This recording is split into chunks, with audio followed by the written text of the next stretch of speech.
Very few companies are willing to ditch everything that they've done for an established genre just for the Nintendo DS, but that's exactly what Team Ninja did with Ninja-Gaiden-Dragon-Sword. If you want something impressive and fun on the DS, something you've never played before, this game is it. So even though the Ninja-Gaiden-Dragon-Sword takes place in the same world as the Xbox and PlayStation 3 games, it really does play completely differently than the console designs. It takes full advantage of the Nintendo DS system's touchscreen for every aspect of the ninja action. The game is played in the system's book form, so you hold the system vertically so that the two screens are now vertical and side by side. If you're lefty, the touchscreen will be on your left side. If you're right-handed, it'll be on your right side. Everything about the game is handled by the stylus on the touchscreen. So you move around the environments by sliding the stylus on the touchscreen, and Ryu, the lead character, will move where your stylus is. All of his moves are location and gesture based, so a quick slide upwards will make him jump, slashing the screen will have him attack the enemy where you slashed, and a quick tap will have him attack that specific location with throwing stars or arrows. Believe it or not, this change in gameplay, this unique way of playing Ninja Gaiden actually works. Well, to a point.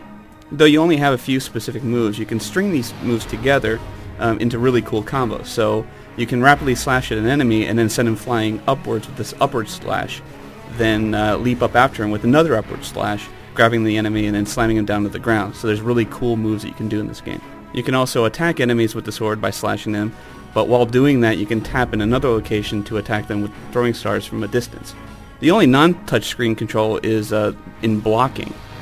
Every single button on the system, even the D-pad, is assigned to block. While blocking, you can tap the screen to evade attacks and hazards, making your character roll out of the way.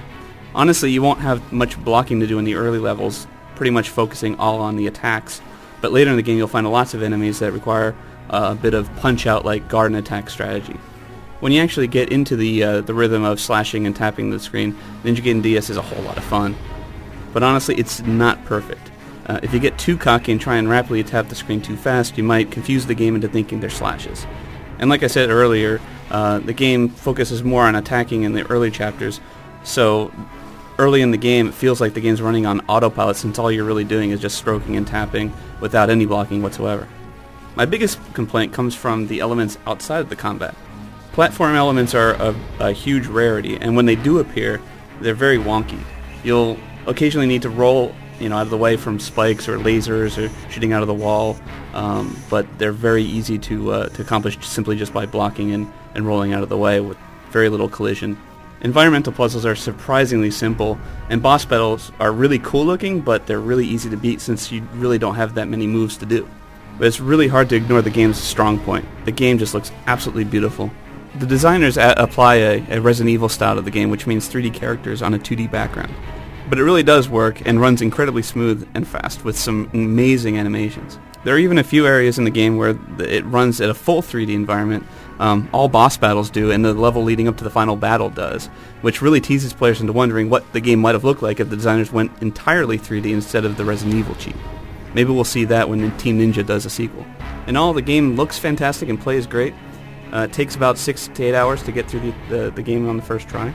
It's admittedly not a very tough game like the console versions, but there's enough of a challenge to keep you going, including when you unlock the much, much harder difficulty at the end of the game. It's beautiful, it's fun, it's unique, but it's not perfect. Still, it's awesome on the Nintendo DS. It's not going to change the way Ninja Gaiden's played on the console, but as a Nintendo DS game, it really works, and it's well-deserved of the Editor's Choice Award that I gave it. If you want to know the full score, as well as everything that I thought about the game, make sure you check out my written review on IGN.com.